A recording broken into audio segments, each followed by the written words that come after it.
something is happening in Indiana right now, and the rest of the league isn't ready for it. The Indiana Fever just opened training camp, and the footage coming out of those first few days has people watching it twice. Not because they want to, but because they don't believe what they just saw. We're talking no-look passes that shouldn't even be attempted. Deep threes dropping like warm-ups, and a team that looks nothing like the one that got exposed in the playoffs last season. But here's the part nobody's really talking about yet. There's one specific development inside this camp. One shift that completely changes how you should look at their championship chances this year. And once you see it, you can't unsee it. Because this isn't just a team getting better. This might be a team that just figured everything out. And if that's true, the entire WNBA has a serious problem. Coming into this season, the biggest question around the Indiana Fever wasn't talent. It wasn't shooting. It wasn't even depth. It was one thing: timing. Because when you lose your entire rhythm for months, when your season gets interrupted, when everything that made you dangerous gets paused, coming back isn't just about being healthy, again. It's about whether you're still the same player. And that's exactly where all eyes were on Caitlin Clark. 8 months away from real game action is a long time. Long enough for instincts to dull. Long enough for confidence to hesitate. Long enough for that split-second decision-making, the thing that made her unguardable, to be just a little off. And at this level, a little off is everything, because the version of Clark that the league had already struggled with was built on anticipation, making reads before they happen, throwing passes before the window even opens. You can't fake that. You can't simulate that in rehab. So the real question wasn't, is she healthy? The real question was, is she still her? And that's where things start to get very interesting, because before training camp even started, she already gave everyone an answer back in March, while most people were still waiting to see what version of her would show up. Caitlin Clark didn't wait. She went to Puerto Rico with Team USA and quietly reminded everyone exactly who she is. Not by playing safe, not by easing back in, but by dominating. She walked out of that tournament as the MVP, against defenders who had months to prepare specifically for her, and that tells you everything, because it's one thing to perform when nobody expects you. It's another thing entirely when you're the focus of every scouting report, and still look like the best player on the floor. But here's what makes this even more dangerous. It wasn't just the numbers, it was how she played. The timing was there. The patience was there. The reads were there. And if you understand basketball at any level, you know those are the first things that disappear after time off. But for her, they didn't. And that's exactly what Stephanie White noticed immediately. She saw it up close. She said the game was coming to Clark naturally again. No forcing, no hesitation. Just reacting the way elite players do when everything slows down for them. And that's something you cannot fake in a practice gym. So by the time training camp started, there was no restriction, no limitation, no ease her back in plan. She's 100%, and maybe even more dangerous than before. Because this version of Clark isn't just playing free. She's playing with perspective. She's talked about how isolating that injury was, how it forced her to slow down, to understand her body, to approach the game differently. And when players reach that stage, they don't just come back, they evolve. So now when you see the footage coming out of camp, the no-look passes, the deep range, the confidence, that's not a player trying to find her rhythm again. That's a player who already found it. And that should worry every team in this league. But here's where this story stops being about one player and starts becoming something much bigger, because the Indiana Fever didn't just bring Caitlin Clark back into a familiar situation. They rebuilt the entire structure around her, and it starts with Kelsey Mitchell. She had every reason to leave. Coming off an elite season, all WNBA recognition, top 5 MVP voting, and the best scoring numbers of her career. The market was open. Other teams were ready to pay, but she didn't go anywhere. She stayed. And not just stayed, she doubled down with a 1-year Supermax deal, locking herself into a team that is no longer rebuilding, but trying to win right now. And what makes that decision so important is not the contract, it's the chemistry. Because Mitchell and Clark together create something defenses hate dealing with. When Mitchell attacks downhill, the entire defense collapses. And when that happens, Clark gets exactly what she wants. Space, angles, and passing lanes that don't exist in normal possessions. But flip it the other way. And when defenses overplay Clark, chasing her off screens and trying to take away her vision, Mitchell is already gone, attacking the rim before help even arrives. It's not 2 stars sharing the ball, it's 2 players breaking defenses in opposite directions at the same time, and that's where everything starts to tilt. Then you add Aliyah Boston into the equation, and now it's no longer just perimeter pressure. Now it's stability. Boston is the anchor, the one who doesn't need highlight plays to control games. She catches everything, finishes through contact, protects the paint, and most importantly, keeps everything from falling apart when the game slows down. That matters more than people think, because playoff basketball is not about who scores the most in transition. It's about who survives the half court, and Indiana suddenly has someone built exactly for that. Clark on the perimeter, Mitchell attacking space, Boston controlling the paint. That triangle alone changes how teams prepare, but it doesn't stop there, because the real reason this group feels different is not just talent, it's continuity. Players like Lexi Hall and Sophie Cunningham chose to stay in Indiana when they had options elsewhere. And that matters, because in a league where roster movement is constant, choosing stability is a signal. It means belief. It means something is being built that you don't want to walk away from, and that's exactly what's happening here. Now this is where the Indiana Fever quietly became dangerous in a way most people are still underestimating, because championship teams aren't just defined by their stars. They're defined by what happens when those stars sit down. And Indiana fixed that problem in a very specific way. They didn't just add names, they added roles that actually make sense together. Start with Monique Billings. She's not flashy. She's not a headline player, but she does the kind of work that completely changes possessions. She runs the floor hard. She finishes at the rim at an extremely high rate. She rebounds in traffic, and most importantly, she never clogs space for the players who actually create offense.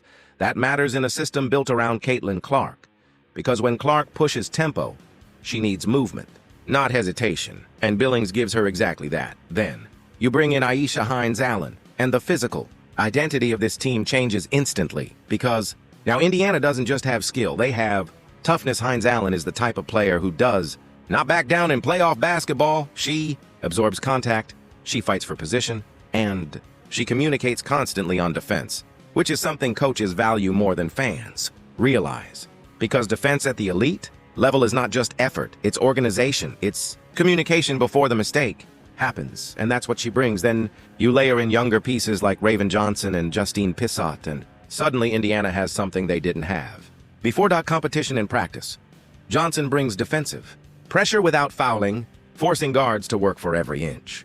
Pissott brings size and shooting potential that stretches the floor in ways most rookies at her position cannot. And now the rotations become flexible, not fixed, not predictable, not flexible, which is exactly what playoff basketball demands. Because when you can change matchups without losing structure, you become harder to game plan for. But here's the real shift. Last season, Indiana could be physically overwhelmed, they got pushed around, they ran out of gas late in games, and they didn't have enough bodies to survive a full playoff series. That is not the case anymore. This roster is deeper, it is more physical, and it is built to absorb 40-plus game pressure without collapsing. And when you combine that with Clark's pace, Mitchell's scoring, Boston's interior control, and role players who actually fit their jobs, you don't just get a better team, you get a system. And systems win when talent becomes equal. Of course, no training camp story goes without noise. And the moment camp footage started circulating, people immediately tried to create one. A small clip involving rookie Raven Johnson sparked unnecessary conversation online, a missed interaction, a moment taken out of context. A few seconds of footage turned into a full narrative that didn't match reality. But inside the locker room, it was already over before it started. Veterans and teammates shut it down quickly, making one thing clear. What fans see online and what actually happens inside a team are rarely the same thing. Because this group isn't built on social media interpretations, it's built on roles, communication, and shared goals. And that matters more than manufactured drama. What actually matters is what the coaches are seeing. And what they're seeing is a team that is more vocal, more organized, and more competitive than last season. Stephanie White has already emphasized structure, communication, and defensive accountability as the identity of this group. Not optional, required. And that changes everything, because when a team stops reacting to outside noise and starts locking into internal standards, the focus shifts from distractions to execution. And that's where championship teams start to separate themselves from everyone else. If there's one thing quietly holding this entire team together, it's not just talent, it's structure. And that structure comes from Stephanie White. She isn't building this team to look good in February. She's building them to survive April, May, and especially June, when everything slows down and execution becomes the only thing that matters. From day one of camp, the message has been simple: communication, consistency, accountability. No shortcuts. Because last season exposed a clear problem for the Indiana Fever. They could score, they could compete, but they couldn't always sustain it when games turned physical or when possessions became half-court battles. And White has made it very clear that is no longer acceptable. She's pushing a top-3 defensive identity not as a goal, but as a standard. And that changes how every single player thinks on the floor, because now every mistake is communicated, every coverage is talked through, every possession has structure. And when you combine that with players like Aaliyah Boston anchoring the paint and veterans like Kelsey, Mitchell and Caitlin Clark pushing pace on the perimeter, you start to see a system forming, not just a roster. White's philosophy is simple: win with discipline, not chaos. And in a league as fast and skilled as the WNBA, discipline is often the difference between a good team and a dangerous one. And then the footage started dropping, and this is where everything shifts. Because you can talk about chemistry, you can talk about systems, you can talk about potential, but you can't fake what's happening on the court. The first clips showed Caitlin Clark back in rhythm. Immediately, no hesitation, no rebuilding phase, just movement. One possession, she threads a no-look pass through traffic to Aaliyah Boston for an easy finish. And Boston's reaction says it all. Even she wasn't expecting it that fast. Then, the shooting clips start. Deep threes, off the dribble, off movement, off screens. Nothing looks forced. Everything looks natural, and that's the dangerous part. Because when a player like Clark doesn't need time to get going, the entire league has a problem before the season even starts. But she isn't the only one showing it. Kelsey Mitchell looks sharp, aggressive and fully in rhythm. Boston is finishing everything around the rim like nothing changed, and role players are moving with purpose instead of uncertainty. What stands out most isn't one highlight, it's the speed of everything. The ball moves faster, the decisions are faster, the spacing is cleaner, and the confidence is obvious. This doesn't look like a team figuring things out, it looks like a team that already knows. And that's what makes the next section so uncomfortable for the rest of the league. So now the question becomes simple: is this team actually good enough to win it all? Because on paper, the Indiana Fever checks almost every box you need in modern championship basketball. They have a superstar in Caitlin Clark who can control pace and create offense from anywhere. They have an elite scorer in Kelsey Mitchell who punishes defenses for overcommitting. They have an interior anchor in Aaliyah Boston who stabilizes everything in the paint. And they have depth, defense, and structure under Stephanie White that didn't exist a season ago. But here's the real difference. Last year, Indiana was talented. This year, they are connected. And in playoff basketball, that changes everything. Because talent gets you through the regular season. But chemistry and structure decide who survives the playoffs. And Indiana's biggest weakness in 2025 wasn't scoring. It was durability. When games turned physical, they struggled. When rotations tightened, they got exposed. That is exactly what this roster was built to fix. Now they have size, they have shooting, they have defensive communication, and they have multiple players who can take over possessions without forcing the system apart. And when you put all of that together, you start to understand why confidence inside the locker room is rising. This isn't just optimism, it's belief backed by structure. So when you look at everything happening inside the Indiana Fever right now, the question isn't whether they got better. They did. The real question is how far that improvement can take them.